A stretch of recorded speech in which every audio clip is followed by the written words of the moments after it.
മേവട വരപ്രസാദ മാതാ പള്ളിയിൽ പരിശുദ്ധ കന്യകാമറിയത്തിന്റെയും വിശുദ്ധ സെബസ്ത്യാനോസിന്റെയും തിരുനാൾ ജനുവരി 31 ആരംഭിച്ച് ഫെബ്രുവരി 2 സമാപിച്ചു.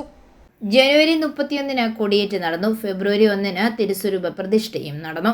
ആഘോഷമായ വിശുദ്ധ കുർബാനയ്ക്ക് റവറൻ ഫാദർ ജോർജ് വരകുകാല പറമ്പിൽ നേതൃത്വം നൽകി. തുടർന്ന് തിരുനാൾ പ്രദക്ഷിണം, ലതീഞ്ഞ് എന്നിവ നടന്നു. ഫെബ്രുവരി 2 ഞായറാഴ്ച വിശുദ്ധ കുർബാന സന്ദേശം എന്നിവ നടന്നു. റവറൻ ഫാദർ ദേവസ്യച്ചൻ വട്ടപ്പലം നേതൃത്വം നൽകി. തുടർന്ന് തിരുനാൾ പ്രദക്ഷിണം, മേവട ടൗൺ പന്തലിൽ ലതീഞ്ഞ് നടന്നു. ഭക്തിസാന്ദ്രമായ ചടങ്ങിൽ നിരവധി ഭക്തജനങ്ങൾ പങ്കെടുത്തു.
തുടർന്ന് പ്രദക്ഷിണം തിരികെ പള്ളിയിലേക്ക് എത്തി.